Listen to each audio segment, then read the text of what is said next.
Hi, welcome. You're going to be the most beautiful representative of energy, transformation. So, an elevator speech is, as you go in the lift, you have 1 minute, 3 minutes to introduce yourself and to relate with the person. It could be a very important man, and you tell him, look, I am so-and-so and so-and-so, I have this idea. Do you think it's good or not? So I know a person who was employed because of that, but here in Kenya, in Nairobi. So that is the elevator pitch. Very short. You have 3 minutes or 1 minute to say who you are, what is your degree, first degree, or if you have 5 degrees, the 5 degrees.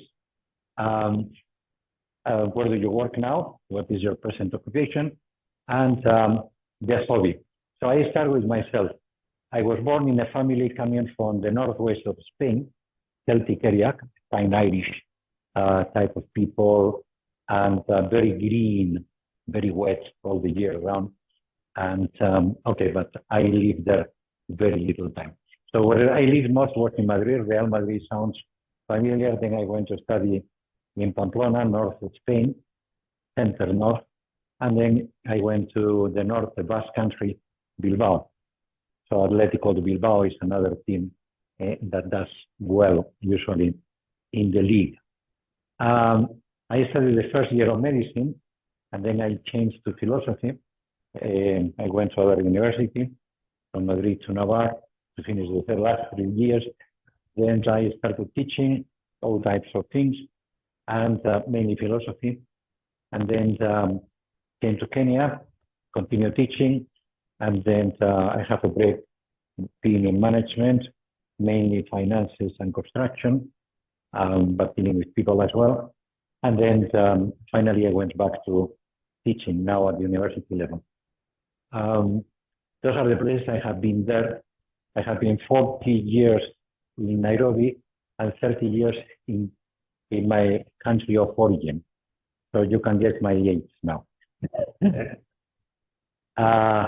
So my hobby is computers and hiking. I'm not hiking that much these days, getting too much into computers. So,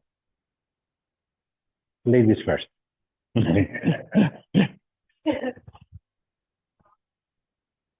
Sophia, yeah?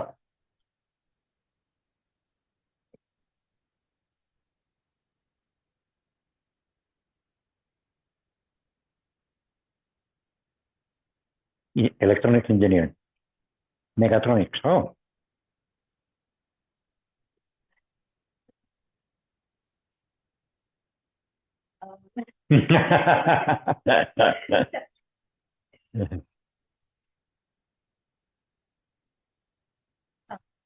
Uh-huh. Where are you working now? No, but where are you working?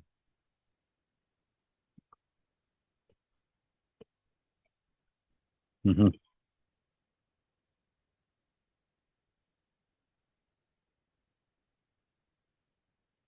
Okay, very good.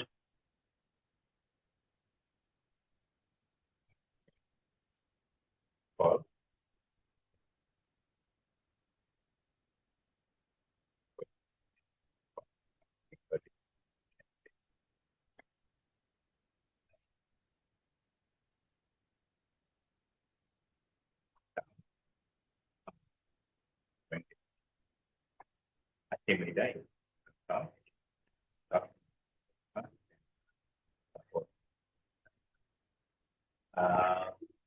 I Mm-hmm.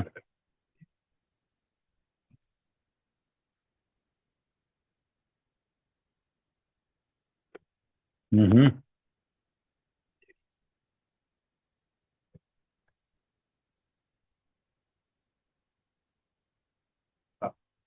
Very good. So we have 2 consultants. think it's born and bred in Kenya. Then, Calicut.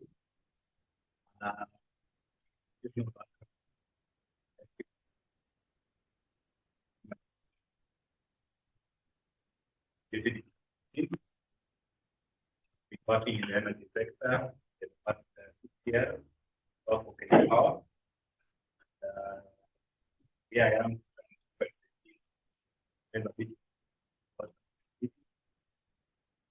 my hobby is traveling. Very good. Welcome. We are introducing ourselves as Sophie, Paul, and Morphy. Hi. Lilian, okay.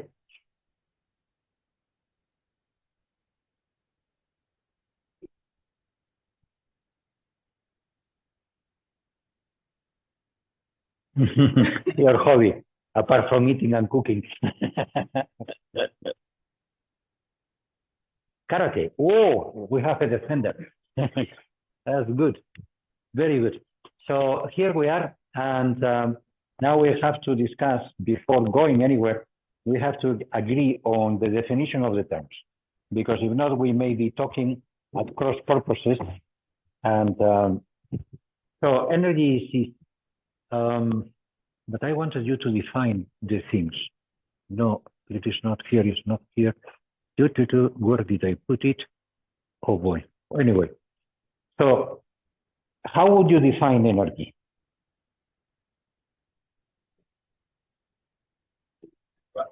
Ability to work. So the capacity to do work. Very good. So capacity to do work. Then morals, how would you define morals? Morals, yeah. Terms of behavior. Yeah. Morals fundamental.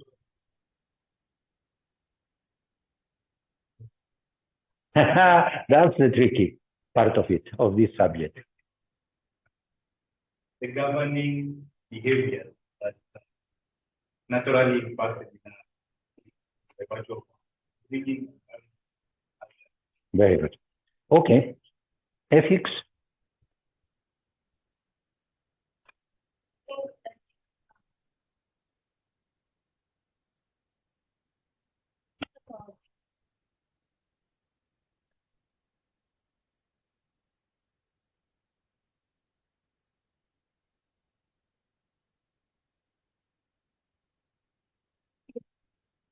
Very good. And then the last one is governance.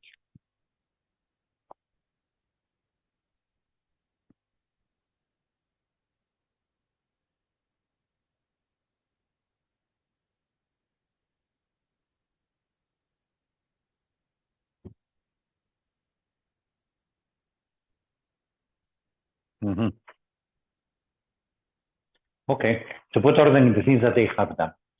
So, yeah, you have defined very well the energy, the capacity of doing work. That can apply not only to machines, but also to people. When we are energetic, we want to do things. When we are low of energy, anything takes a lot of time. So in economics is the capacity of development. Energetic country is the one that creates wealth. In geopolitics is power, how much power they have. So that's energy. Now, there are many sources of energy, and these are things that you know better than I do. So let me remove that from there.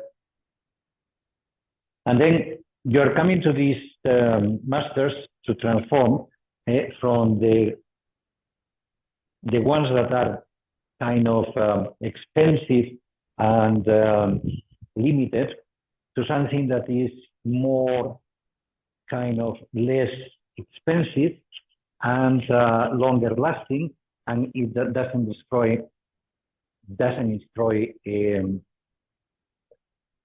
environment where we live and where other people eventually will live. So we have seen these, but we are going to go a bit deeper on what is ethics. It's a way of making the decisions, the way societies work, people relate, the laws protect humans, the laws that protect the environment. So all these things are very interesting. And of course, a country that has energy is a country that is blessed because then you have more capacity to do well.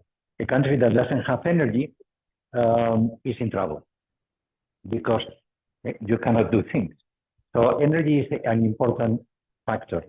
And renewable energy, then if you have renewable energy, you have the guarantee that it doesn't depend on the fluctuation of petrol or the restrictions from other countries.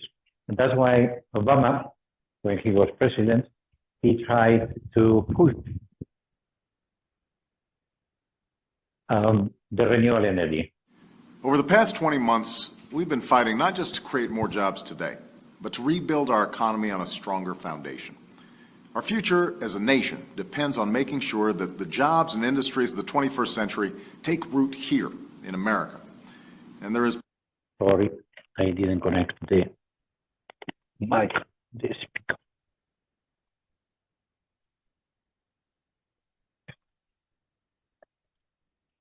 Maybe too.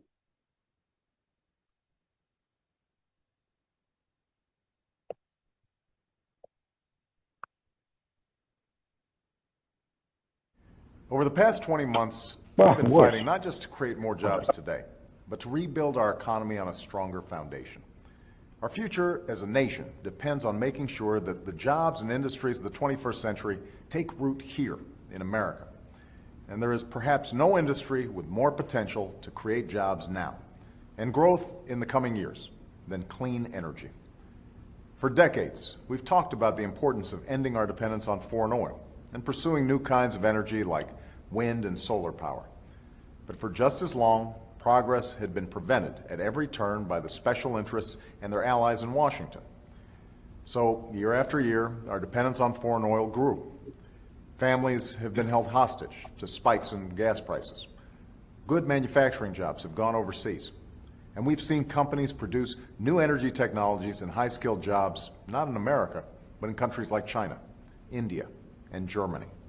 That's why it was essential for our economy, our security, and our planet that we finally tackle this challenge. That's why, since we took office, my administration has made a historic commitment to promote clean energy technology. This will mean hundreds of thousands of new American jobs by 2012. Jobs for contractors to install energy-saving windows and insulation. Jobs for factory workers to build high-tech vehicle batteries, electric cars, and hybrid trucks.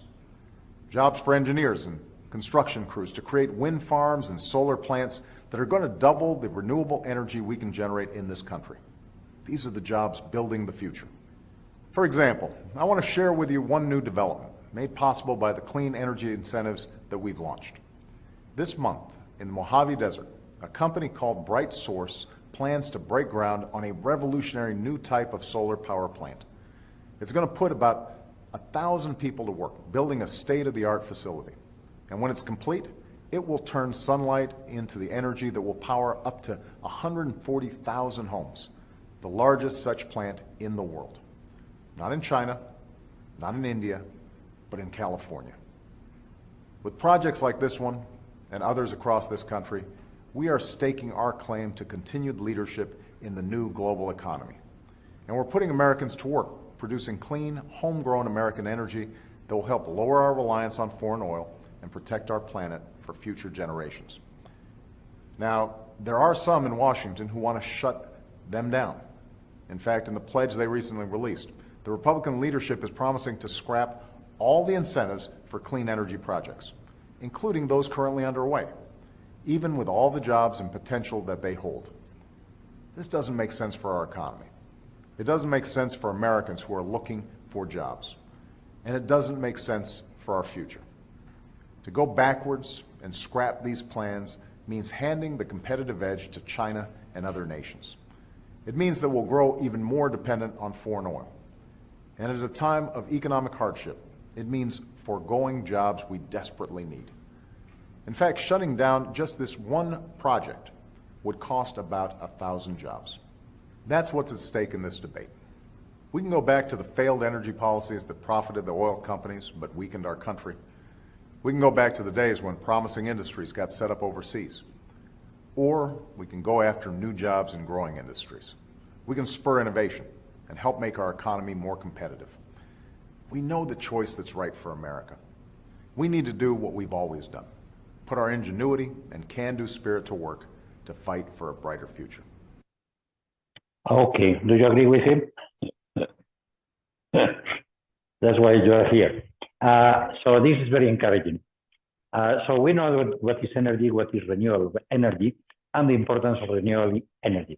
So morals, you have said very well, Moses, is something related to personal behavior.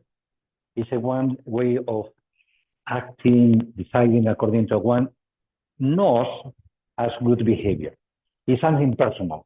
You don't say this company has no morals. You say has no ethics. Normally, morals is related to the personal behavior of people, the actions that they do. So Mama Grace in Kakamega, I don't know if she's still alive, she didn't have any much education, but she had tremendous good morals because she started collecting or helping children that were orphans of HIV. And then she started her home and helped as many as she could. She didn't know anything about ethics, never studied ethics, but she had good morals. So immoral is the opposite. And you say normally to people, when you say somebody is immoral, you don't want to get close to them because it's a way of living against what one knows that is the good behavior. And usually the people start doing bad things to other people.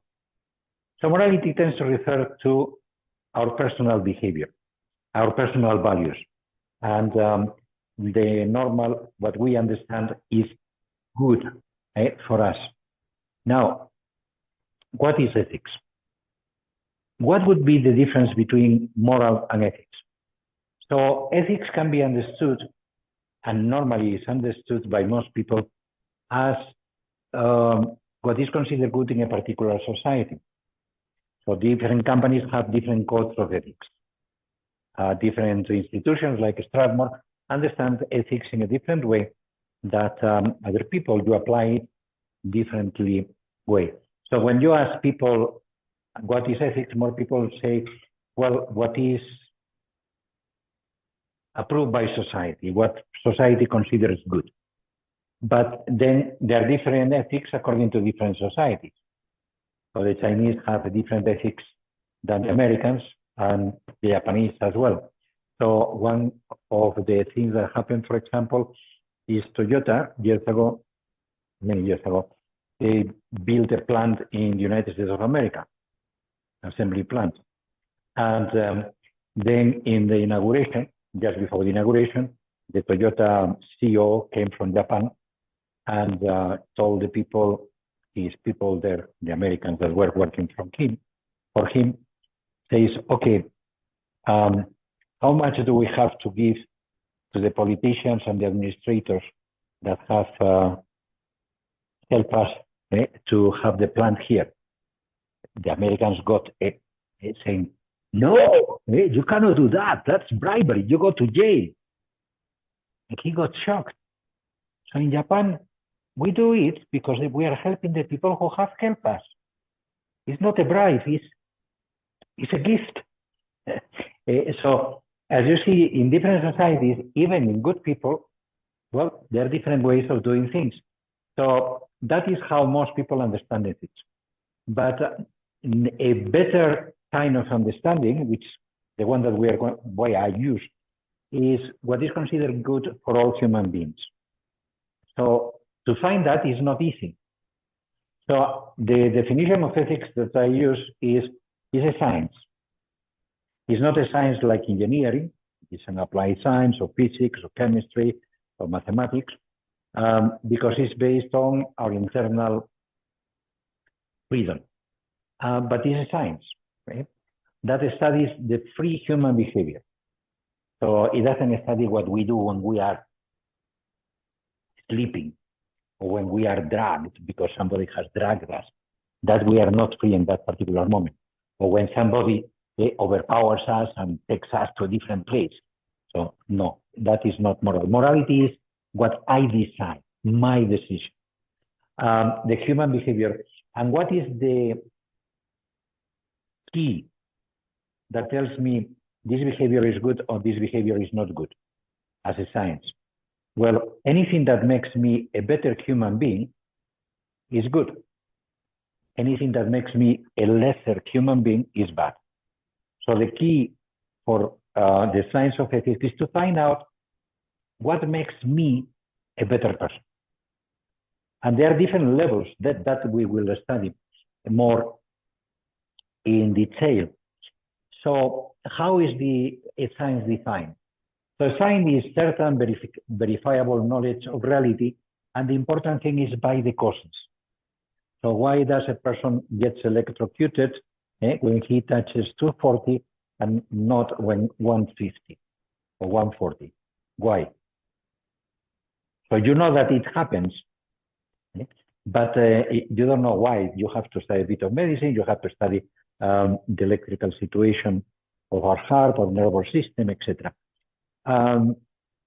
So normal knowledge that people have is certain knowledge. So we know that it's the desk. We know that it's made out of wood. It's certain. It's verifiable. Anybody who comes, sees this, touches it, and is of reality. This is a reality. But he doesn't know where it came from. He doesn't know who built it. He doesn't know who, how much it costs, who designed it, what is the purpose. So that the causes is what tells us that is scientific knowledge. When we are able to say, this happens because of this. Why? And that is the most important thing. So this lady, Sarah Kimani, did a Masters of Applied Philosophy and Ethics here and started a Center for Ethics, which motto, and then she knows what makes good good. So she can explain to people, as a consultant or as a trainer, why some things are better not to be done and some things should be done, because she knows ethics as a science. So the difference of a way of living and a way of knowing why some things are good and other things are not good is the difference between morals and ethics. So Mama Grace has only morals, and then Sarah, who is a good person as well, has morals, but knows why the things that she's doing are good. So she has science as well. She knows ethics. So the difference between morals and ethics, as I understand it, as we are going to use it, is the difference between normal knowledge that we get from our family, our religion, our society, and the values that we accept, and knowing why those values are good and why they are good. So moral is an art, is practicing. The more good we do, the easier it is to do good, and the easier it is to be appreciated by people. Now, ethics is a science, so you can study science. Can you be a good professor of ethics and be a crook? Yeah, because one is theory and the other is practice. And historically, it has happened in several cases, but one of the most famous is this man.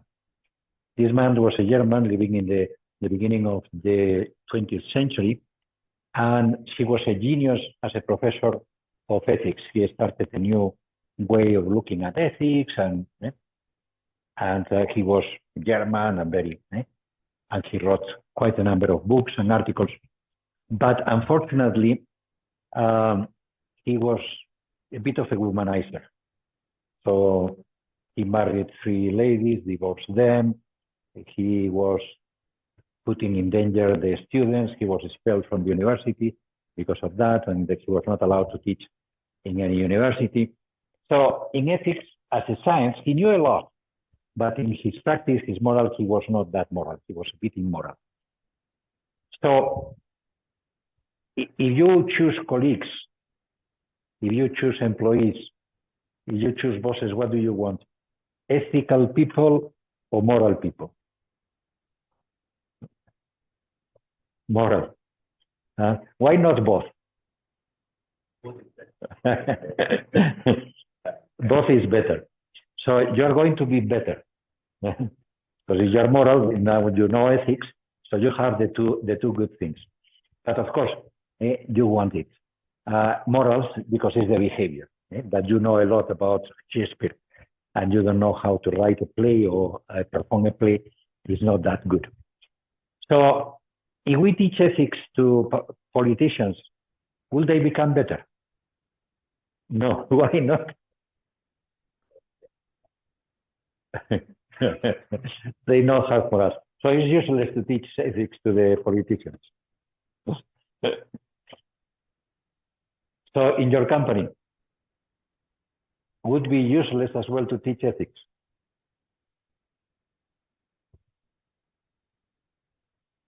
No. Why? What is the difference between your company and the politicians?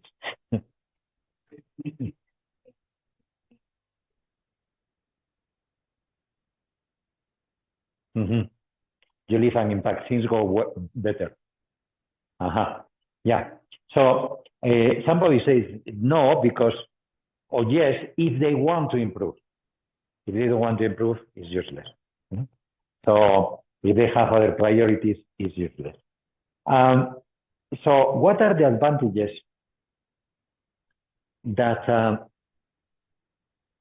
your company will get if they have ethical training? So in groups, if you want a gender balance, you can make the groups according to gender, one. So write the benefits, all the benefits you can think of having regular training on ethics in your company.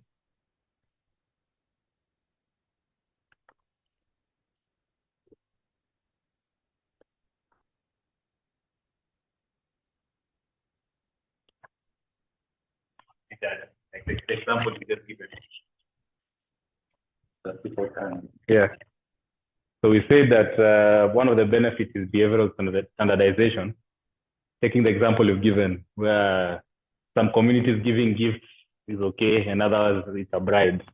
So it's good to have a such training so that you standardize such behaviors. It's good because it improves the company image to the general public and your potential and continuing customers. We safeguards and optimizes resources because it may discourage things like corruption, like theft. So once you're able to safeguard the resources you have as a company, it promotes business honesty and just gives you a reputation as morally upright business. It also helps improve on the commitment to the company goals and objectives, because most of the time you find that the training will be geared towards achieving the business goals. Generally promotes a good working environment. So when you consider things like sexual abuse, sexual harassment in the office, so when you have such trainings, it gives a good working environment to everyone involved. And lastly, improves the general business performance. Yes, yes. Good. Thank You have done very good. So who is the spokesperson? So our team came up with the following points. With the creation of awareness, the staff have the ability to choose to do what is right because they have been informed. And then it has a cumulative good effect for all, which eventually will pay off in the long run with the growth of the business. And then to promote good working relations among the employees or workers. It provides room for fair competition and growth of workers, especially where they will know that promotions are only given on merit. And then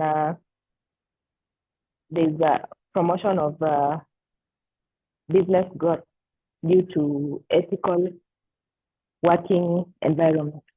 Very good. Yeah, those are the things that most important is the most important people in business we're going to see are the clients and the employees. So if the employees are happy, they usually make the customers happy. And as you have said, if they are happy, I use a kind of a mantra that is, happy cows produce more milk. So happy employees produce more. Okay? Happy friends enjoy life more. So ethics is about that. Ethics is about maximizing happiness, because it's not only for business, it's for personal development. So the ideas that you have given are very good. There is one thing that usually we don't consider, but it's important as well, which is, if you don't have principles, if you don't have a key to decide what is good and what is evil, then, or what is better, then when situations change, then you don't know what to do. And in the field that you are, energy and transformation energy and sustainable energy, things are happening very quickly. Think, for example, of the cost of solar panels is going down, hydrogen is getting in, electrical cars, new type of batteries. So what do? Well, if we have the key on how to take decisions, we say, this is good, this is not that good. Even if it gives a lot of money in the short term, at the end, we will go broke, or we will create a disaster in society, and that's not good. So in changing situations, and managers are the ones who handle new situations and new cases, then it's very important to know why. And then this as well, it refers to ethics in a sense. So Aristotle was a genius. I think one of the most intelligent people in the world ever. In Greece, 400 years before Christ. So he's 2,000 years old. But the things that he has said, there are still, many of them are still valid. Okay, in science, many of the things no, because they didn't have any instrument other than the eyes and the hands. But in knowing about men and women, well, men mainly at that time, he was a genius. So at his best, man is the noblest of all animals. At his best. That's when we are ethical, we are at our best. So ethics is to try to make us the best we can be. So it's like a manual of a machine. If you follow the manual, the machine lasts long, does the job, and there is no problem. Now, if you don't follow the manual, things start breaking, it doesn't work, it's not properly maintained. So that's ethics. But separated from law and justice is the worst. And we can see it. When we have wars, when we have corruption, then people really do nasty things that animals don't do. Animals follow their instincts, but we can overcome the instincts. So when we speak about law, we speak about regulation. So any regulation that we make, for example, at home or in the office, is a kind of a law. So understand this more than law as regulations, because I don't think any of us is going to be a parliamentarian, so we are not going to make laws, but you are going to make regulations, and you are going to promote them. So what are the 4 characteristics for a law, for a regulation to be just? So think of something that you decide at home. Is from now on, we are going to do this. So it has to be reasonable. So you cannot ask a 20-year-old person, you come at home at 8 o'clock every day. That's unreasonable. So it has to be reasonable. It has to be given by the competent authority. So if I live in the house of my parents, the competent authority are my parents. And the regulations that they give, I have to follow them. If I don't want, I have to go and live on my own. And then I make the rules. So the competent authority. So if I am on my own, I am the competent authority to decide what I want. If not, I have to be, it has to be established. It has to be communicated. Promulgated is communicated. So if I say you come next week and I say cat or rat, random access test, you say, you didn't tell us, and you're right. Or we change the room and you're not informed. Makes no sense. So it has to, the people who have to follow the regulation have to be informed. And then finally, the regulation has to be for the good of everybody in the society. It could be in the family, so it's not for the good of the father or the good of the mother alone, or the good of the elder child or the favorite child. No, it's for everybody. So the same in the country, the regulations that you make are not for the good of the politicians. It has to be for the good of everybody. So if you increase the taxes, everybody has to benefit, not just those who buy new houses. So those are the four things that in any regulation we have to think of in order to make it good. So rational, appropriate, ordinary, and then it has to be done by intelligence, and they have to be reasoned. So when in the university they change some regulation or they enforce a regulation, then we lecturers say why. They have to justify it. It's for the good of everybody. It's for the good of the students, and we are all interested in the students. So they have to explain why. It has to be justified, given by the competent authority. So if a captain of the army comes here and tells us what to do, you say, I'm not a soldier. Even if I am a soldier, if I am not under his command, I should not obey him. It's not the authority. The authority has a limit. It has a design field of authority. So my field of authority with you is this class during this term. I don't have any other authority. So for this subject, I can decide things because I am the competent authority. But for the other subjects, I have no authority whatsoever. What you do at work, no authority whatsoever. So the competent authority has limits. So for the laws of Kenya, the competent authority is Parliament and the Senate. The two are the ones who do the laws that apply to all the Kenyans. But for energy, it is not only Parliament, but the regulations are done by the Ministry of Energy and Petroleum. So these are how they have the different functions divided.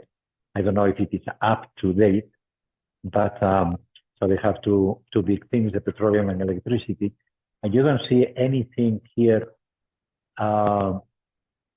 generation nuclear, but you don't see any really on sustainable energy, wind and solar. And then it has to be promulgated. So who promulgates the laws of Kenya? The Kenya Gazette. And usually they give 1 year or 6 months before it is implemented so that people can get ready to comply then, or also to comment on them, see how they can be better applied. Though once they are approved, once they are in the Gazette, it's very difficult to change them. Nevertheless, if you are interested, you can go to a law of Kenya law website where you have the list of all the laws that have been proposed to Parliament that they are being discussed. So the most important thing to make it just is the common good. So because corruption precisely is defined as taking for private good what is the common good. So the politicians that take 10%, 20% of jobs, of the payment for jobs, then they are taking something that belongs to the public to their own interest. So they are corrupted. They are not doing it for the common good. So the common good is the key of morality. So a just law, it has an ordinance, which is a regulation of reason. It has to be reasonable. It has to be promulgated by the competent authority and for the common good. Simple. So we know that when they are doing it for private good, it's not just. When they are not promulgated, it's not just. When it is not reasonable, it's not just. And then we can do something about it. Now, one thing is justice, another thing is law. The law is the agreement in a particular society on how to work, written or not written. The British Constitution, they say, is not written. Traditional justice was not written in the small communities, traditional way of doing things. But now the law is so complicated, there are so many branches, we are in a big society, that we need special people to be trained. Otherwise, things will not work well. Teaching our children, and I believe that his words apply with equal force and relevance now as they did in 1933. We must now begin to interrogate what are we training in our law schools. And it is something that is very relevant because even the Council of Legal Education takes the view, with which I do not agree, that if you are to be accredited, you still must read books that are written about the English common law. And their education is not only technical education. It is not a question of section this and section that. It is supposed to be holistic education where we also train on the cardinal virtue. So one of the things that the laws could be bad, the regulations could be bad. And there are many reasons that could be bad. It could be bad technically, or it can be morally wrong, or that is to be unjust. So bad technically because it's difficult to understand.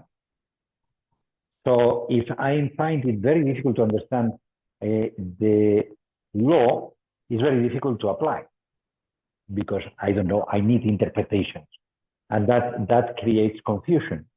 And sometimes they do that on purpose. I don't know if the tax laws are done on purpose, confused on purpose, so that they can get your money very easily because they are very difficult to understand. So they're difficult to implement. So when I came to Kenya 40 years ago, there was a law by which any radio had to have a permit. So the watchy that were going with the transistor were stopped by the policeman, the permit. And of course, you are not going to go with the permit all day long. With you, I think that must be abolished, but I don't know that law. The other that confused me was fax machines. You have to register the fax machines. You have to come from Kitale to Nairobi to register the fax machine. Come on. Anyway, I don't think that, also it's very difficult to implement. So it's not a good, technically it's not a good law. It's given by the wrong authority. And this is common when you have so many ministries and so many departments. Then somebody says, this is the way of doing it.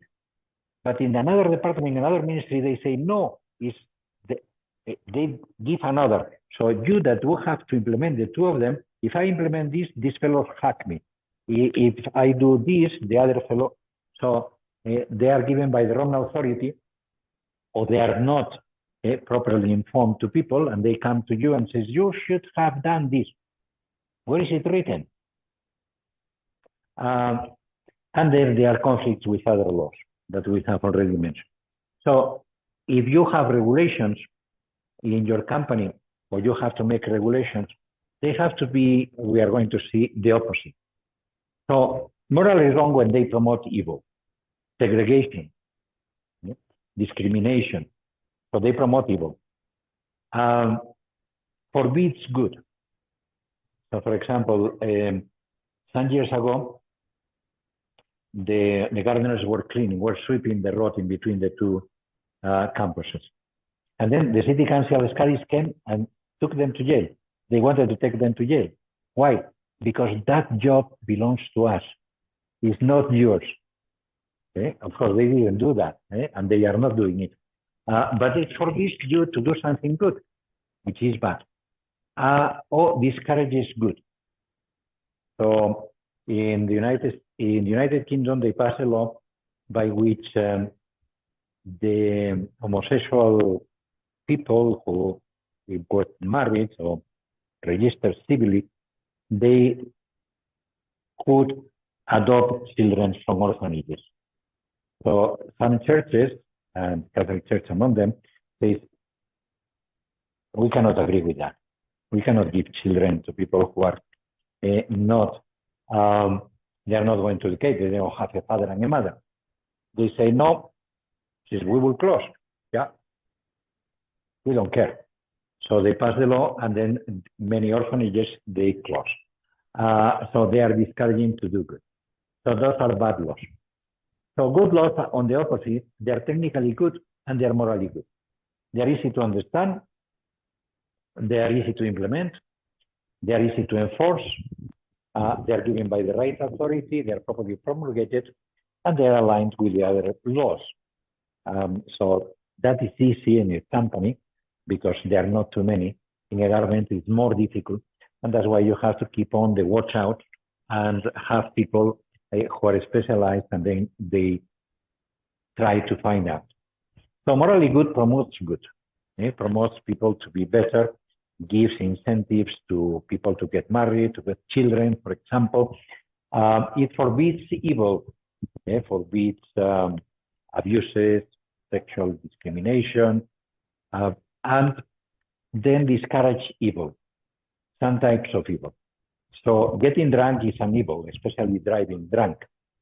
But if you forbid alcohol, what happens? We have an historical example that was the dry law in the United States of America at the beginning of the 20th century. So they forbid alcohol in the whole United States of America. What happened?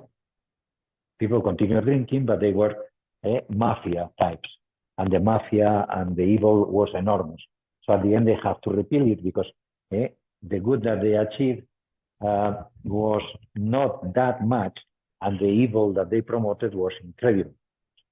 So then what do? You put what they call the sin tax. What is the sin tax? Sin tax are you put a lot of taxes to alcohol, much more, so that you discourage, and to tobacco, so that you discourage people from getting into the vice. But you cannot forbid smoking. You can reduce it, not in public places. It's very expensive. But again, it's a balance, because then people go into the kumi-kumi, changa, and then you have more problems because people get sick, people die, people get blind. So good laws are there, and is good. Now, even when we have good laws, then we have to implement them, because if they are not implemented, it's wet paper. They're useless. So delayed justice, that's bad news. So why? Because it makes it very expensive. And I have a friend that has several cases in court, and it's taking 10 years, 20 years to get hearing of the case. Why? Because the system is not working well, because the advocates and the judges are not in a hurry. Okay, postpone. They always find ways of doing things, and then there is no justice. The bad judgment of the judges or the magistrates is because they fear. They fear the politicians, they fear the gangsters, or because they want easy money, or because somebody has put them there and they have to, or because they are dealing with people that they know and they don't say that, or because they are irresponsible. So they come to work at 12 o'clock, they leave at 1 o'clock, and nobody can touch them. And then the ideology. You are from Jubilee, and I am from Zimo, then you're not going to get what you want. And then even if you get the judges to agree with you, maybe it's not enforced. So we have the case of Miguna. Has he got the passport? The court says he is entitled to a Kenyan passport. Has he got it? So, it's not enforced.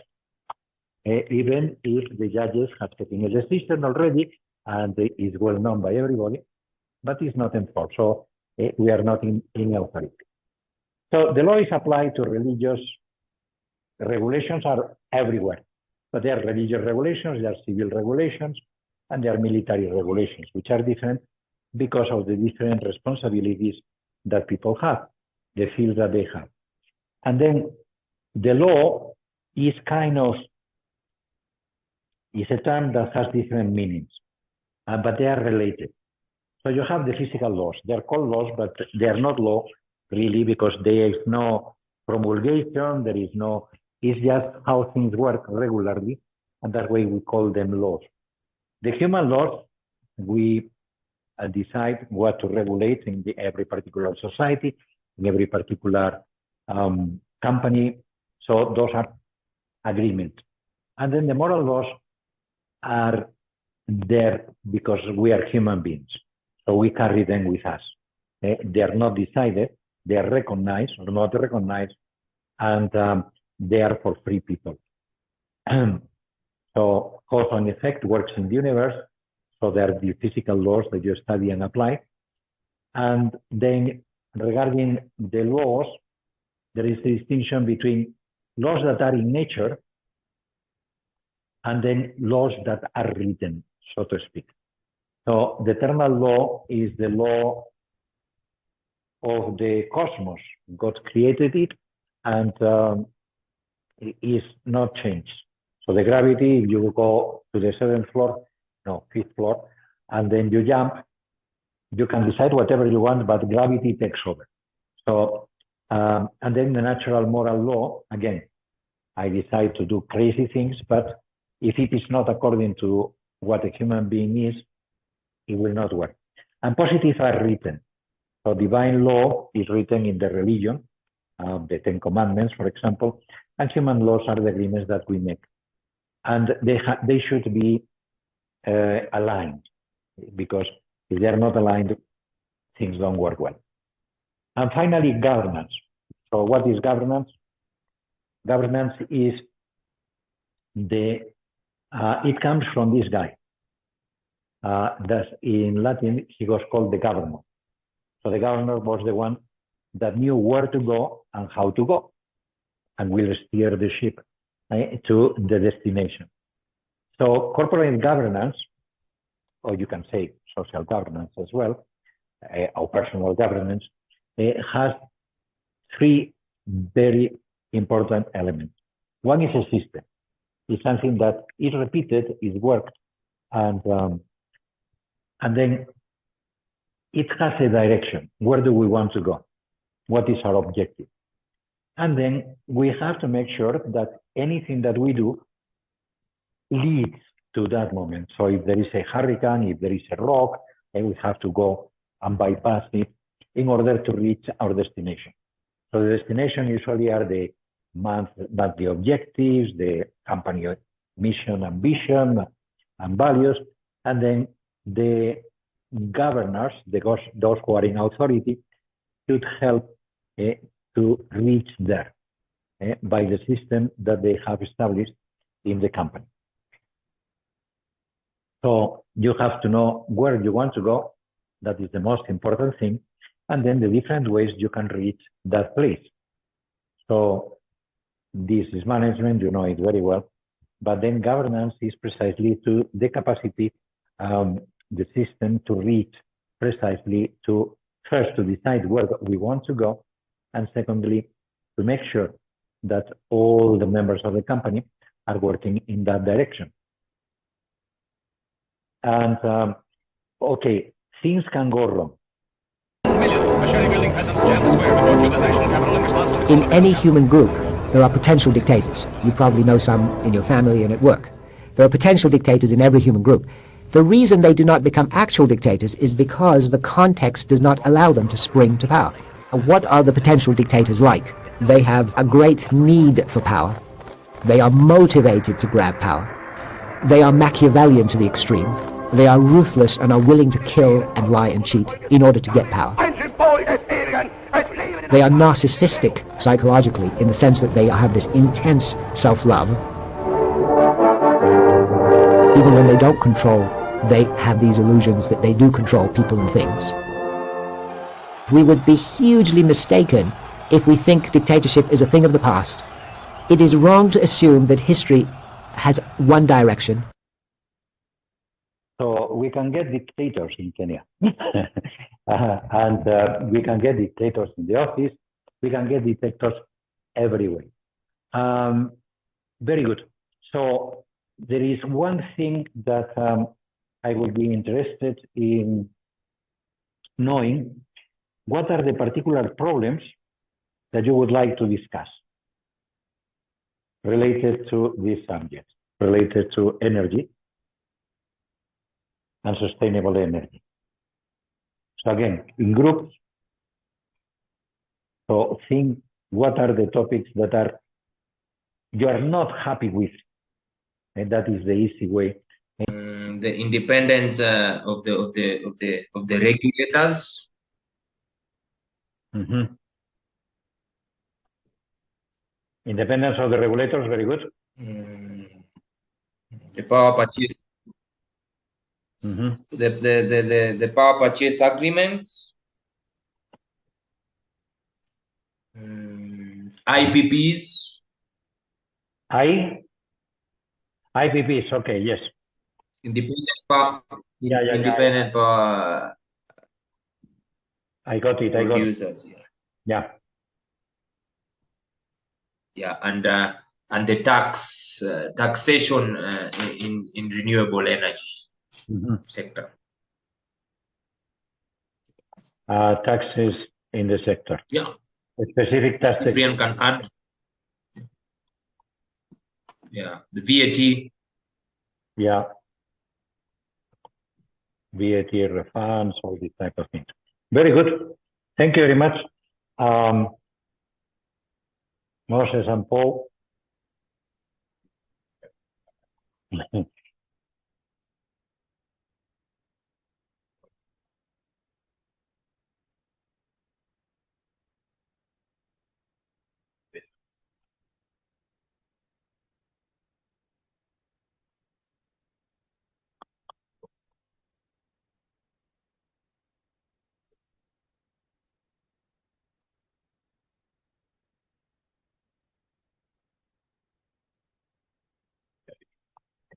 Mm-hmm.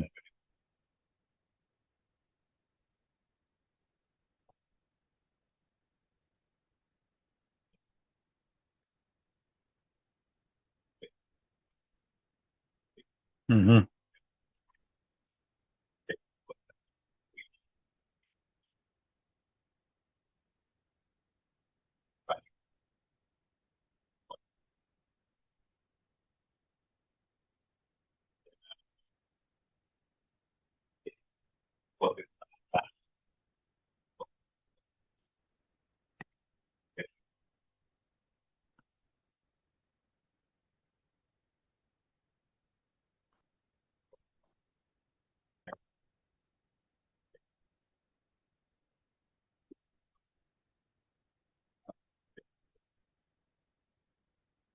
Mm-hmm.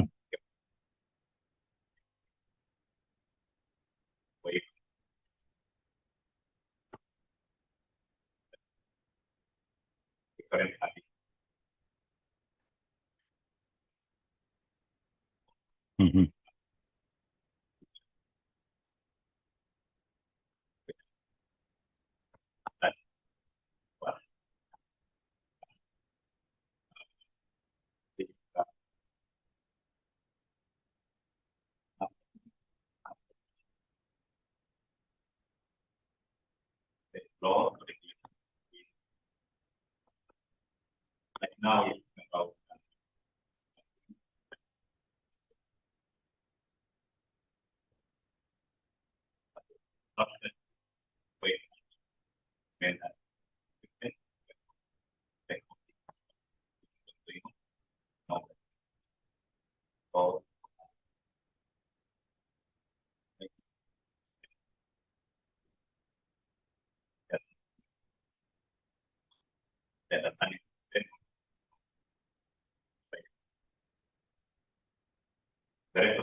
Very good. So there are quite a number of things, and energy is very important.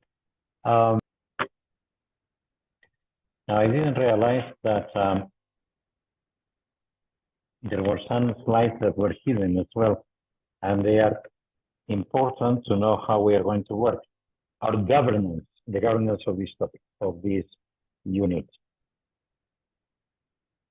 So the tips are focus, participation, which you are doing very well, the critical incidents, and the clarification of the concepts, which is what we have done. So now, focus.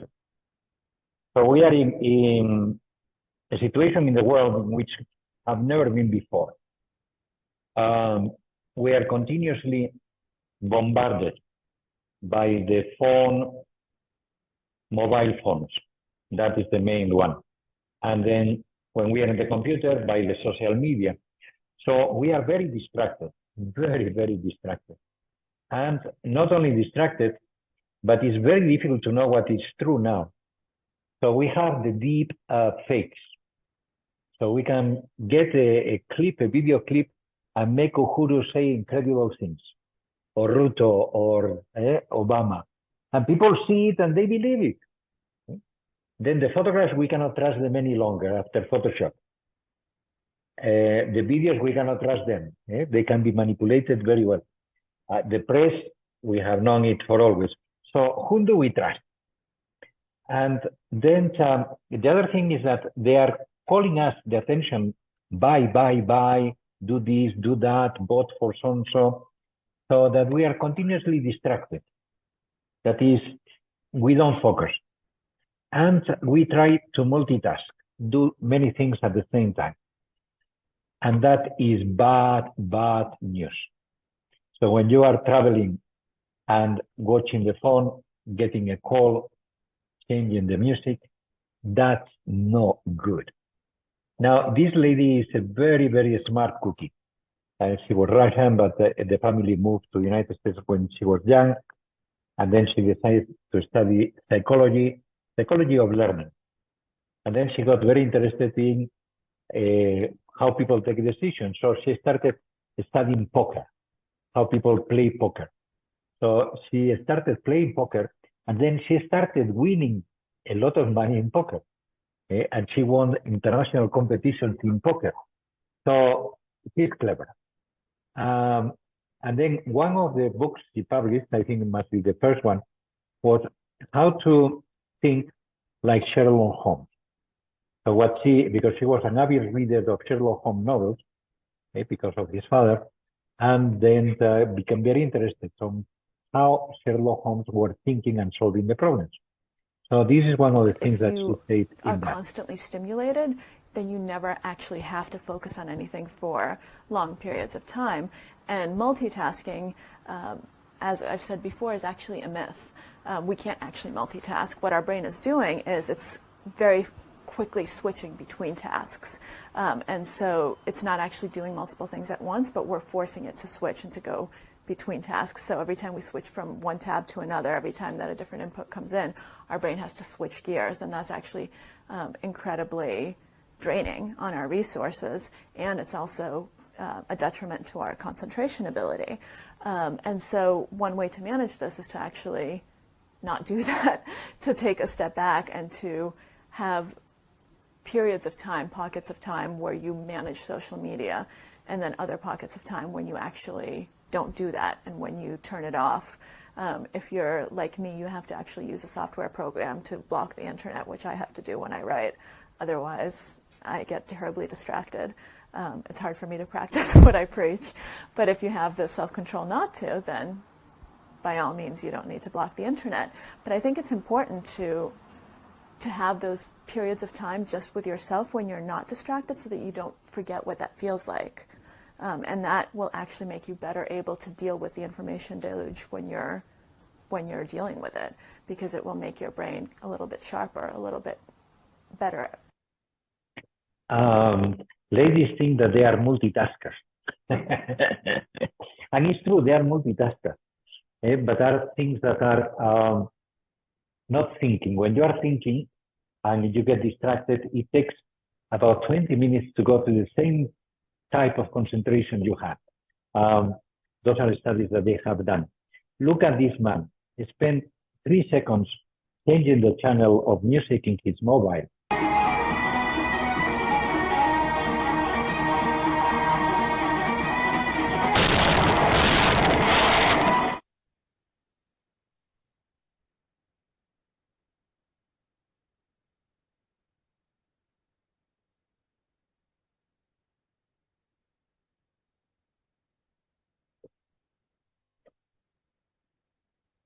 Today, Thomas Croker has been sentenced for killing much-loved members of our family. Mr. Croker made the decision to change his music on his phone whilst driving a lorry at 50 miles per hour. His lorry hit a queue of stationary traffic, killing our four family members. He lost the children in that accident. Just changing the telephone music channel and lost control. So the quick way to do many things is to do one at a time. And then that is how you get to be excellent. So excellence is difficult, but it comes when we really concentrate, when we focus on what we are doing, which engineers do very well. So the second thing is participation. So what is important in this, like in many other subjects, is what you do, not what the lecturer does. The only thing that we do is to help you to do things and to find out why they work, why they don't work. But is what you do. And this is what makes me think of that the important thing is what you do. So this man is Charles Handy. He was he's still alive, I think, and he was one of the founders of the London Business School. And very, very clever. And at the end, he resigned. And he was already mature, and he decided to go into consultancy. And his wife is a photographer. Then they agree half a year, 6 months. She accompanies him doing research, giving lectures, doing the consultancy. And the other 6 months, he accompanies her taking photographs and doing exhibitions. That's gender parity in the family. But what's interesting here is something that is really true, and it puts the teachers in a very, very difficult position. Let's see, I'm going to ask you questions after listening to him. That at some stage in your life, you write the story of your life, even if you only do it for your children or your grandchildren, because you will learn an enormous amount from it. You learn by writing, and you learn by talking. All the statistics show that when you leave this room at 12:30 this morning, you will only remember 18% of what I have said to you. And by the time you get to bed tonight, you will only recall 5%. Probably one of the 2 pictures I'm going to show you, and 1 or 2 of the stories, so you'll forget the point of the story. And by the end of the week, you will just remember 1 idea, if I'm lucky. I, on the other hand, will remember every single word that I have said, because I have learnt it by heart before I came to meet you. So I will learn much more than you from this morning. Interesting, because if that applies to me, it applies to you. And therefore it also applies, for instance, to my students. In other words, if they do the talking and the teaching, they will learn more than myself, who will listen to them. So by the time I had resolved this in my teaching career at the London Business School, in my last 2 years, I gave no lectures. I spoke not at all in the class, except at the very beginning when I would assign to various groups of the students certain inquiries, pieces of active research out there in the world, saying to them, for instance, go and investigate in different organizations, and I will list you 5 potential ones, what actually motivates people, and why is it different in a hospital or in a bank? Or what organizational structure produces most creativity? Go look. And come back towards the end of the semester and teach the rest of the class what you have learnt. Oh, and right at the end, each of you write me an individual 3,000-word essay saying what you have learnt and how it is going to change your life. And all that I did was sit in the back of the class and ask rude questions from time to time. The rest of the faculty did not appreciate what I was doing. And indeed, the Japanese students asked for their money back. But I have to tell you, most people learnt a lot. I mean, the rest of the faculty said, well, what on earth is my job? Okay, what are the things that are relevant in this talk? The first one, he says, we learn by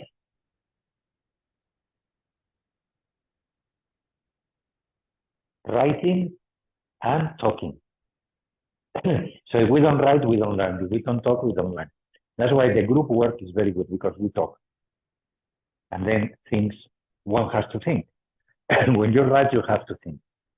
So writing and talking are very, very important. The second thing is, how much will you remember tonight when you go to bed? According to him. 5%. So what happens? This is very, very, very bad. 95% of what we are doing blow up. So why do we want to cut?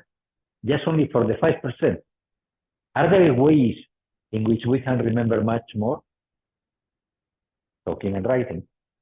So that's why taking notes is very good, because then you remember more. And talking, again, you remember more. So in order to beat the traditional thing that when you leave, you only remember 18%. When you go to bed, we only remember 5%. We have to do. We have to talk, we have to write, otherwise things are lost. Okay, this is one of the books that he wrote for managers. He was a guru. And now, because of that, then I decided that I'm increasing my authority, and I promulgate it now, and it's for the common good, that we are going to have a critical incident you have to write a critical incident after every session, which is once a week. What is a critical incident? Critical incident is something that happened to you. It's critical, and makes you think differently. So critical is a moment in which either it goes right or it goes wrong. So you took the right decision, you took the wrong decision, it doesn't matter, but it was something that is critical. So the first thing is to choose something that happened to you related to what we are discussing today. Ethics, morals, governance, energy, and related to the topic. So a critical incident, for example, that people remember is when they burned, or when the house was burned. This was in Machacos, in Kiliangui, or when the dorm was burned.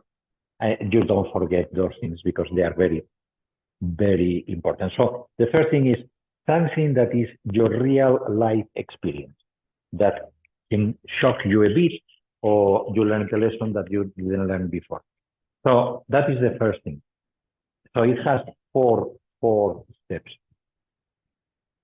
The second one is related to what we have discussed. So if it's something of governance, okay, we discussed governance is like this. Or if it is related to ethics, so ethics is a science, and therefore the thing I can now analyze according to the causes because it made me a better person, or it made that person that I knew a bad person or a better person. So it's not necessarily something that happened to you, but that you were first-hand present there. So it's relating it to explaining, with one of the things that we have discussed. The third one is to do a bit of research. Now with ChatGPT is very easy.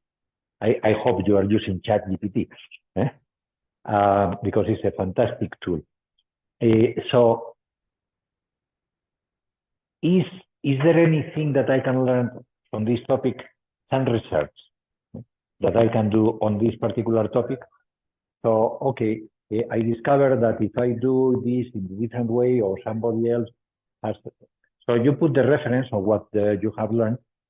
ChatGPT is not acceptable as a reference, but you can also ask, give me citations. So it gives you the citations, so you give the citation. Sometimes the citations are not accurate because ChatGPT makes mistakes. So you have to cross-check, and then the fourth thing is to reflect, to say, okay, this is what I have learned, and, this is what I'm going to do, or this is what I think it could be good for the company, or be good for the country, or it would be good for me, or it would be for anything. So that you can send them by email to me. I don't share them with anybody. And then I destroy them afterwards. So you can be absolutely sincere. And this is how I value the four things. This is not real. I don't do it. So it comes out of 20. And then this is going to be the assignment tab. So I have to show you, okay, this is how it was done with another class. And then this is what we have done, which is the definitions that we have already done for energy, morals, ethics, and governance. So we have finished this topic. Sorry, there is another thing. There is an e-learning site. I don't know if you were given the link. No? Yes? Yes. Okay. And the password? Enrollment key?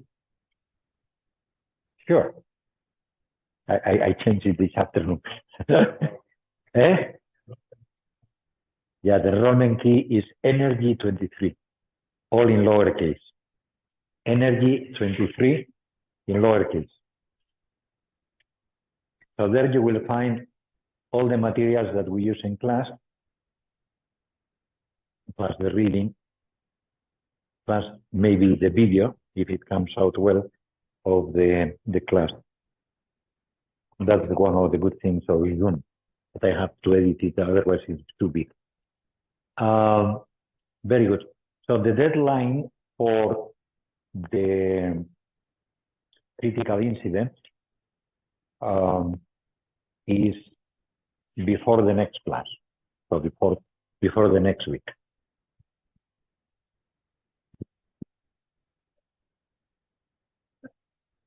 Sorry? Mm-hmm.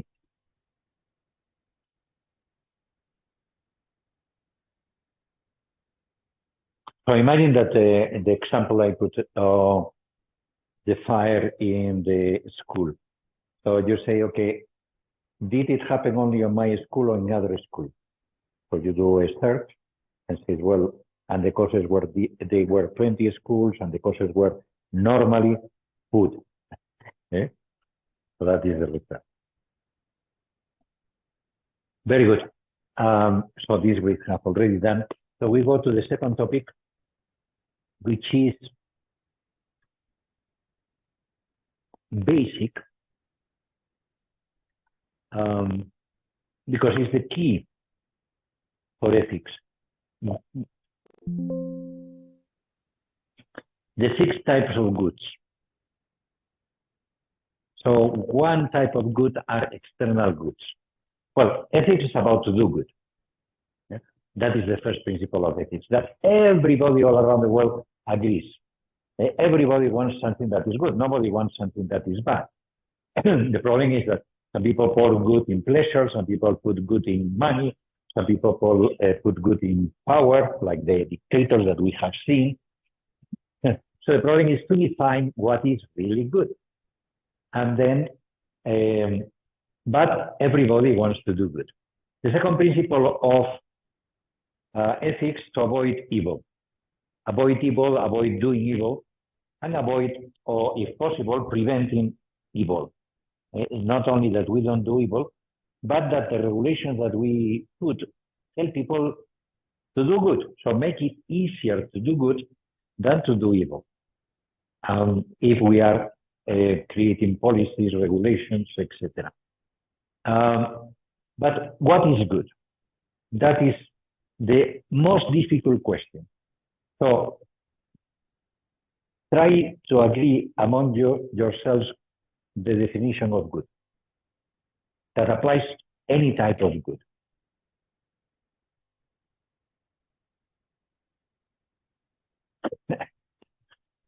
It's not easy. It's not easy.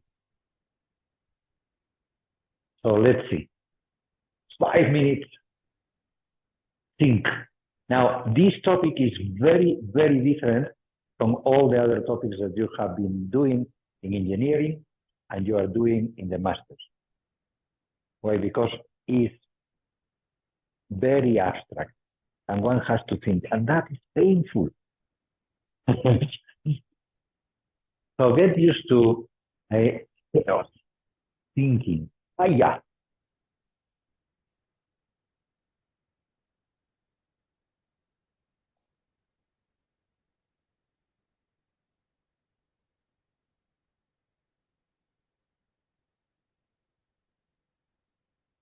So your child tells you, Mommy, Daddy, what is good? What do you say?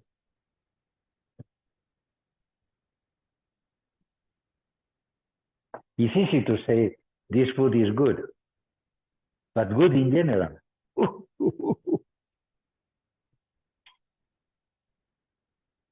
So let's try, okay, we can say they're personal goods and they're kernel goods. They're external goods that we can get, the things that we have. External goods, the problem is that they disappear. Okay? They fade, the food that we eat disappears, and we need more, we need more. Never give total satisfaction. After having ice cream, we want more and more and more. And the same happens with alcohol, the same happens with any pleasure. External goods need care. So the more things you have, the more trouble you have. There was a time I had 2 telephones. I didn't last more than 3 months. It was too cumbersome. Yeah, you have to keep on putting money here, putting money there, call here, call there. Simplify life. 1, right? And that's it. If you have 3 cars, if you have 20 wives, disaster. So they need care, they need protection because people like them and they steal them very quickly. So you have to make walls around your house, you have to put alarms in your car and still it doesn't work. And the external goods, we want them for our own benefit. So at the end, they are there to give us the internal goods that we are. But what are the internal goods? Now, the internal goods are always with us because it's us. They can give lasting satisfaction. I have a degree. Nobody can tell me, take away the skills that I have. They also need care because if we don't keep on learning, and we will be obsolete pretty quickly in a very demanding job. They need protection, but it's within us. So I have control of my learning, I have control of my health, I have control of of doing things, or people are allowing people to do things with me or not. And they make what we are, so they are always with us. Now, in order to see a definition of good, I use this example. So you have to decide if Anne is good. So let me explain to who is Anne. She is 8 years old. That is standard 2. The old standard 2. She has a spine problem from birth. That's why she doesn't walk that well and has usually to go in wheelchair. She can walk a bit, but not too much. She has heart arrhythmia. So the heart sometimes is too fast, sometimes slow. So that's why it has to go regularly to the hospital. That may be cured with age, but or with an operation. She's a genius in mathematics. Right? There is no problem she doesn't solve. She's great at piano, has very nimble fingers, and since she is most of the time sitting, it's very easy for her to distract herself playing, and she's great at piano as well. She can perform. She loves her parents. As you see, the parents are very loving. They are still holding hands when they are pushing the wheelchair with her. As a girl, loves sweets.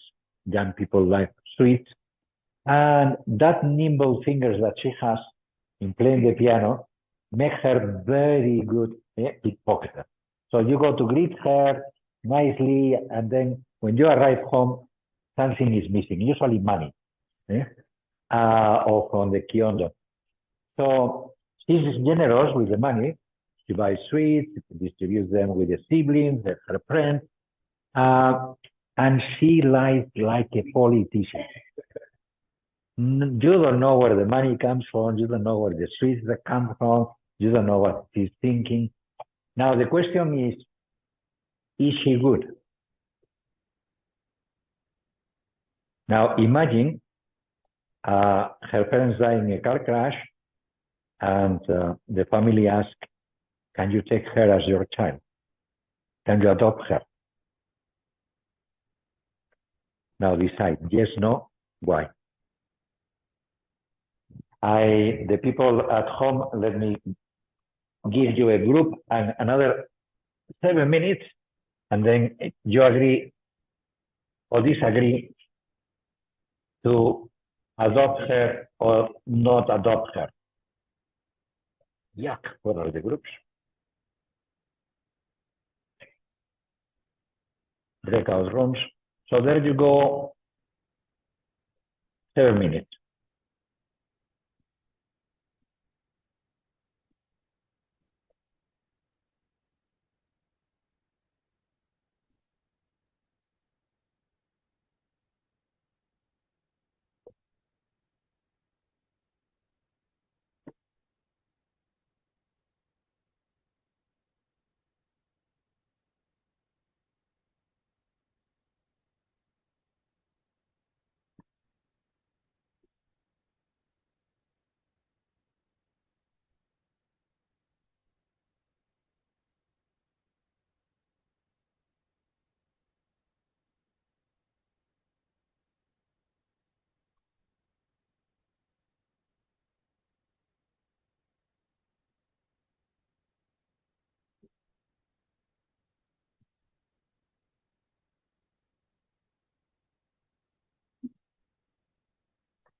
Okay, time's up. Right. In 50 seconds.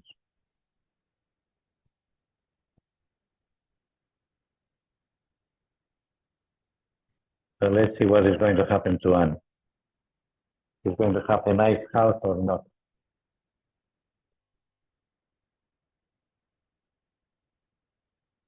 Okay, these people are coming in 30 seconds.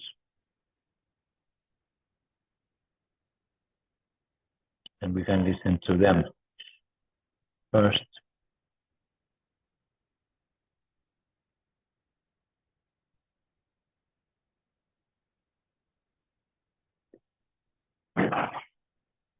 Then 9.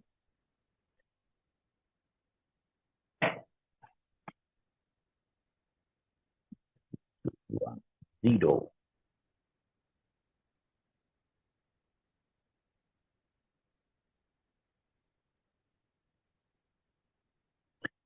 Okay, Cyprian and Gerson, what's your opinion?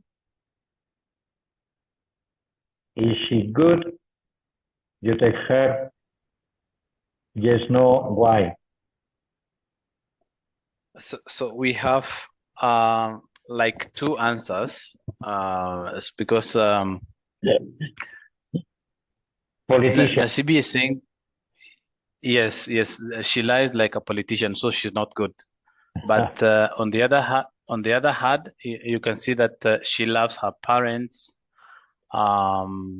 You know, she's great at doing some things like in math, so it means also she can help others, maybe in learning or teaching the piano because she's great in it or in maths. Mm-hmm. Yeah. Okay, you accept her, you take her, or you don't take her? Nasibi will not take her, but I will take her.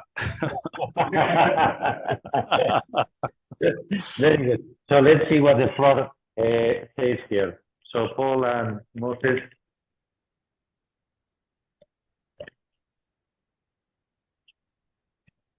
Yes, we decided that Anne is good for a number of reasons. But the first one is that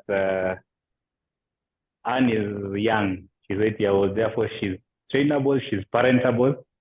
And therefore, as much as there are challenges morally, there's still room for change. Another reason is that she loves her parents. And the fact that she has that capability of love, it means that she's able to adopt a teaching because she's not out to hurt the feelings of the person she loves. Another thing is that she's very skillful. And you see, like the last item, she lies as well as a politician. That is not necessarily a bad thing because because why do politicians lie? Politicians lie to manage the surrounding, to manage the people. So you find that she may be lying just to manage your feelings. She doesn't want to hurt you. So she's actually a good person at heart. And then also she's bright, industrious, intelligent. Even when she steals, you realize that she's pickpocket so that she can buy sweets and share with her friends.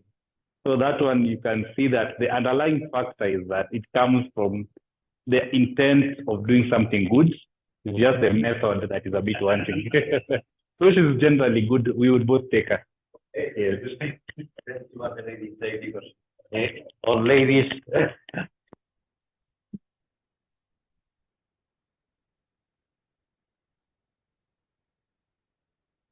Yes, so looking at Anna's circumstances, both Sophie and I would take her.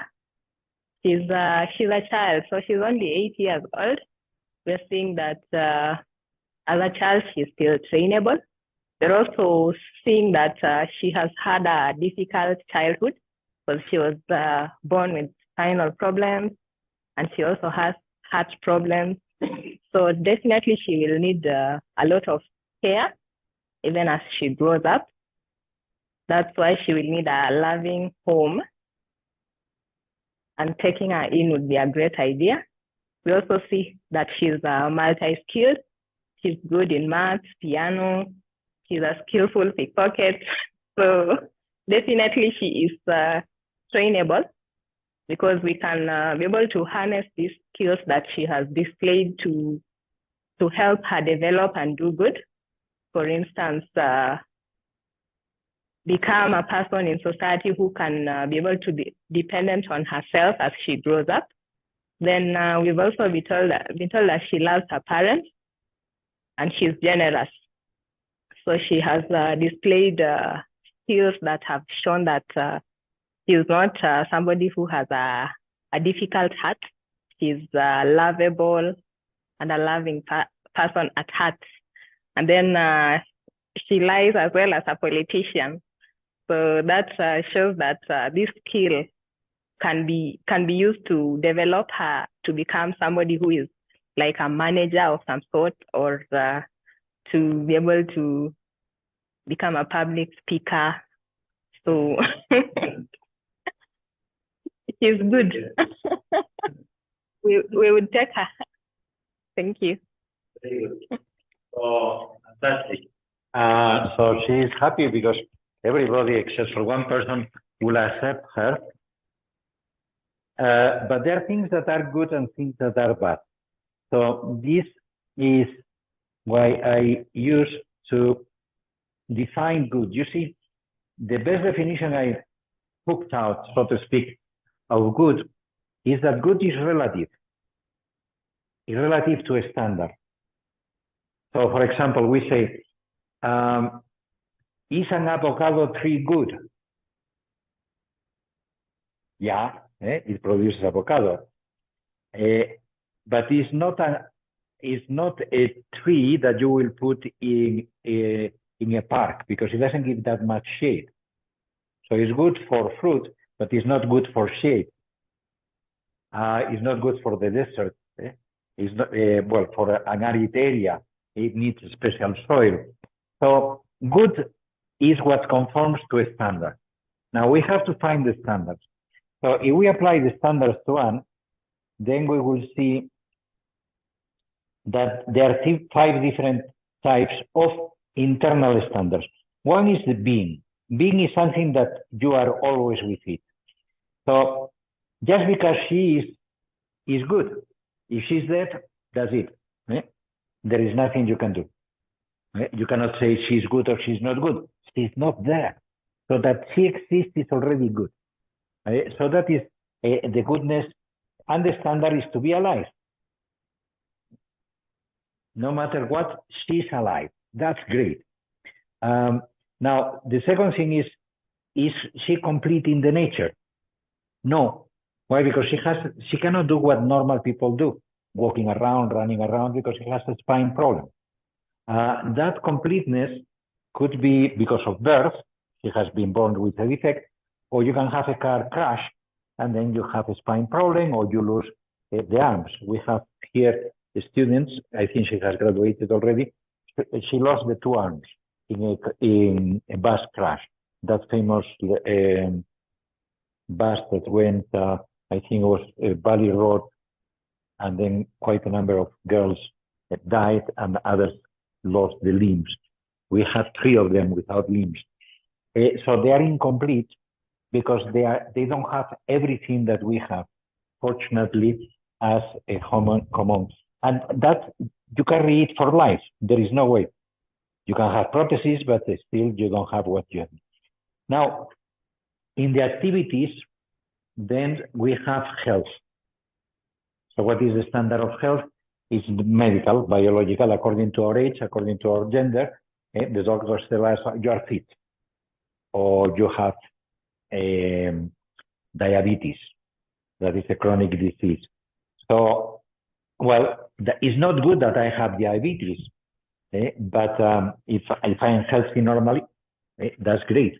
They say, well, by your age, you are quite okay. So that is, she is not good because she has the heart arrhythmia. So the health is not good in her. So she is good because she exists. She is not complete. And then you have, she is not fully healthy.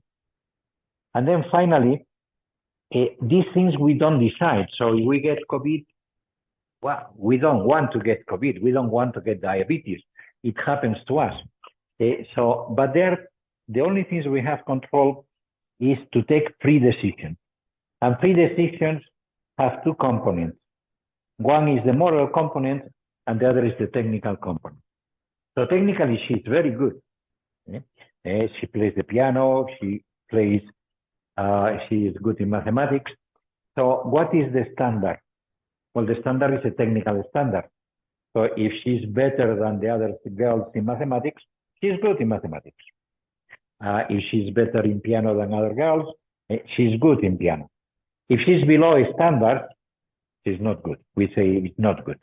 And then what is the moral ethical? Well, it's if that improves her as a good girl or not a good girl.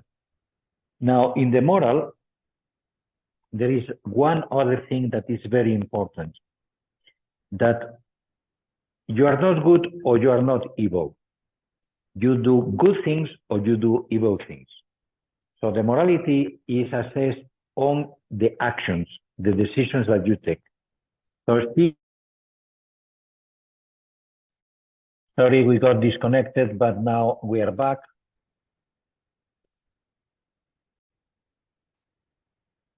So the standard is what defines if something is good.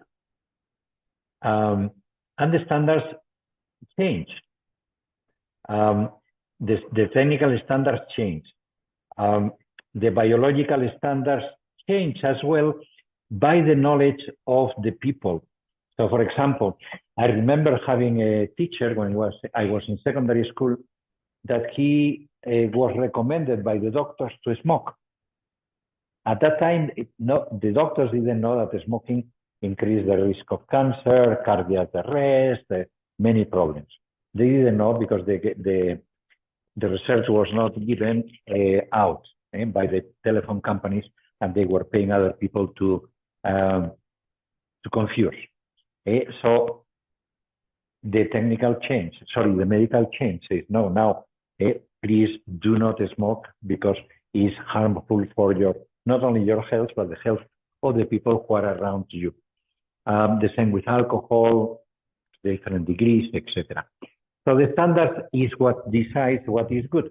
So these are the five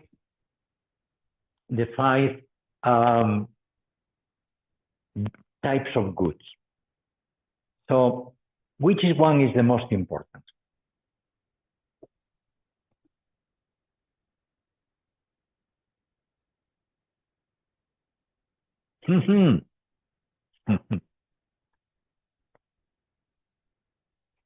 So if you choose one for your neighbor that you take away, which one will you take away? And which will be the worst that you take away?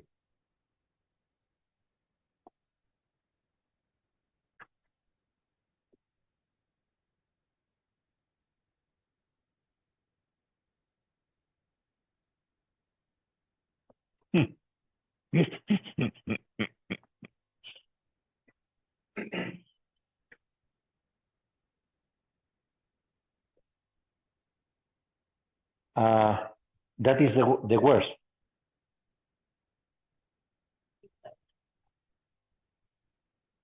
That is the least important. The least important. Very good. Would you agree with that? Which is the second less important?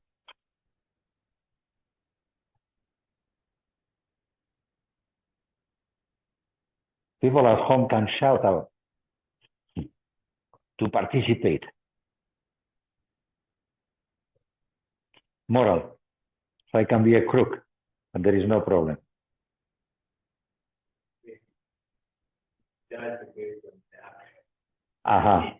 Okay. Okay. So I can do from time to time bad actions, but still I am around. So the third one,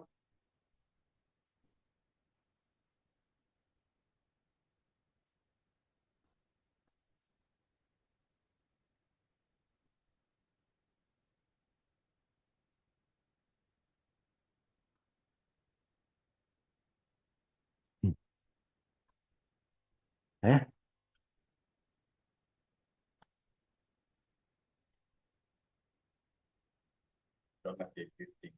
Yeah. Control very much advantage. Even the completeness, there are some aspects of systems that are not complete. Therefore, well, you have blind people who have a good life. You have people without arms that they can live well. Okay, so completeness. So then the last one, sorry, the next one will be health. Everybody wants to be healthy. And then the most important one is assistance. So if you take the life of somebody, that's the end. All the other goods disappear. So the most important is health. The other ones, okay, if you make somebody, so imagine that you drive very fast and then you hit somebody and then somebody loses both legs. Yeah, pretty bad. Pretty bad. You have destroyed the life of that person. It's a crisis. Or imagine that you infect somebody with HIV. Yuck. It makes them sick forever. Now that you are not at the top of your profession, well, at least I'm doing the minimum standards, so that's okay. And then morality, as you say, it depends on a specific act, and you can always change. The beauty of technical and the moral is that you can improve, you can change. But if you have lost the legs, there is no way you can change. If you get diabetes or HIV or any other chronic disease, it's very difficult to change. So when we are thinking of morality, we have to think that there is a ranking of things. The most important, okay, that we take the car of a person, they can buy another car. But that we take their life, or we take their legs, or we take their health, it's very difficult. So that's why sometimes it's important to have this very clear, because it's precisely what grades the people. So the opposite of the good is bad. So the worst thing that we can do with somebody is to kill them or to put them in a condition that they may die. So for example, when I go through the street and I see loose cables of lamps, then I say, this is criminal. This is criminal. And people have died because of that, children. And then you say, well, that claims to heaven. Because it's a professional thing, but it has caused death. So we have to be very careful about it. So if we maimed or deform people, because again, negligence in our profession, or careless driving, or using powder or gunpowder, so then that's bad news. Now, that people are sick is that they are not healthy, but the sickness could be chronic for life, continuous, or it can be temporal. So that is not that bad, especially if we help them to get cured. And then how do you call people who are not skillful in their profession?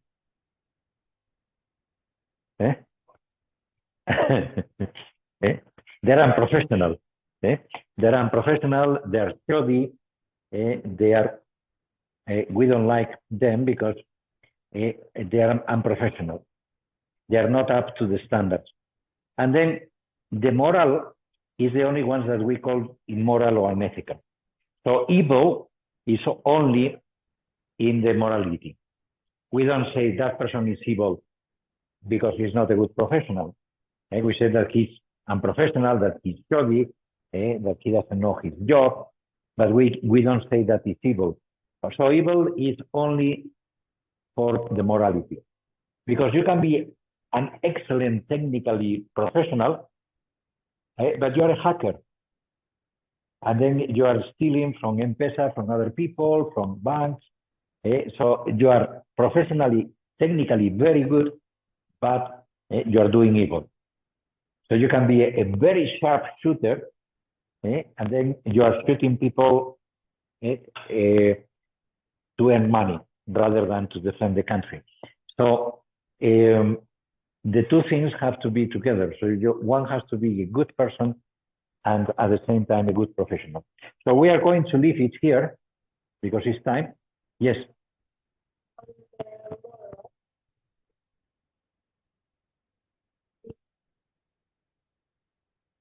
Integrity. Mm-hmm.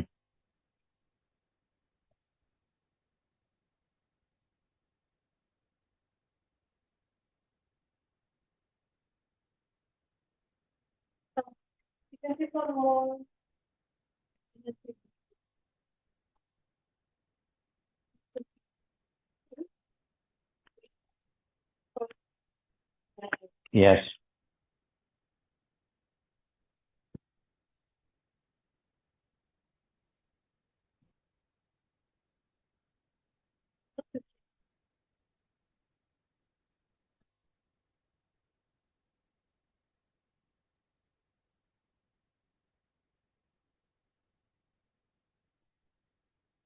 Is the root of your decisions what makes you a better person or a bad person.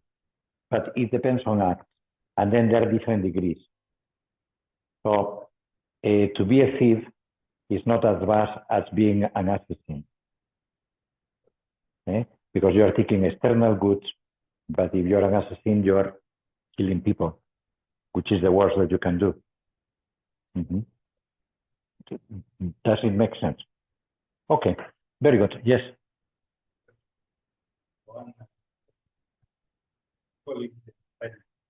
How many words? As many as you want, as fewer as you want. Second one, your slide is defining good law. It's technically good and not morally good. What would happen when what do you call those that are technically good but morally they are not so good? Unjust laws, bad laws, unjust laws, evil laws. For instance, we classify that there's a law, I think it's in China, where you are limited number of children you can have. 60 children. Absolutely inhuman. Totally evil. Because you're playing with death. You're not allowing people to live. So it's horrendous. Good. Very good. Yes. Yes. We are covering all for area for sharing. That's recording the physical events, sending the topic, that's part of it. Very good. And you have a sample in the e-learning. Very good. It's a pleasure to teach you. Because you participate and ask questions. Okay, the people are at home, you can participate a bit more. But anyway, the first class has been good. All the best. They are already gone.